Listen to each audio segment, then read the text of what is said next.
អាចយកទៅស្លបានបងប្អូនស្លកោស្លអីផ្សេងទៀតខ្ញុំអត់ដែលដែរប៉ុន្តែស្លស្លកោឆ្ងាញ់បាទបងប្អូនបាទបងប្អូនមើលដើមនេះមើលស្គាល់ទេបងប្អូនបាទដើមនេះស្អាតណាស់បងប្អូននេះបាទដុះតែឯងមកគុំវាហ្នឹងគឺបាទធំណាស់បាទនៅក្បែរវត្តព្រែកបងប្អូននេះក្បែរវត្តព្រែកបាទអញ្ចឹងដើមនេះទោះទឹកលិច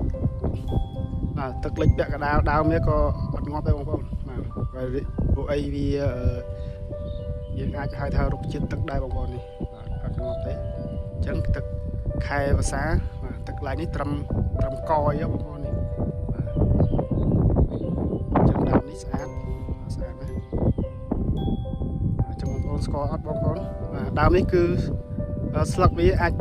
យកទៅស្លបានបងប្អូនបាទស្លកកូរស្លអីហ្នឹងបាទ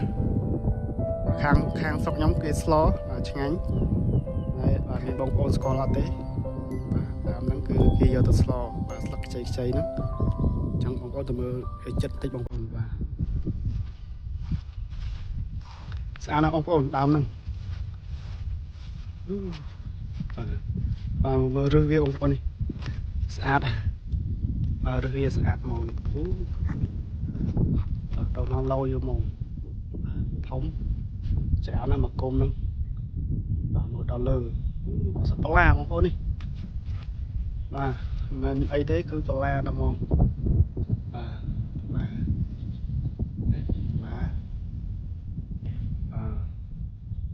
ឡើងវិញទេបងប្អូនបាទដូចឡង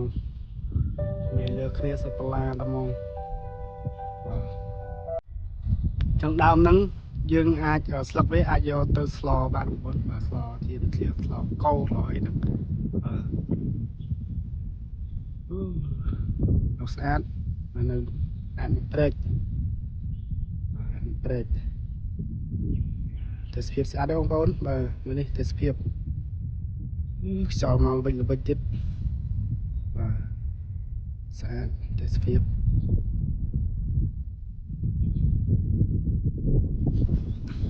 បងប្អូននេះមើលស្លឹកនេះបាទទាំងខ្ចីលាស់ត្រួយខ្ចីអាចយកទៅស្លបានបងប្អូនស្លកោស្លអីផ្សេងទៀតខ្ញុំអត់ដែរប៉ុន្តែស្លកោឆ្ងាញ់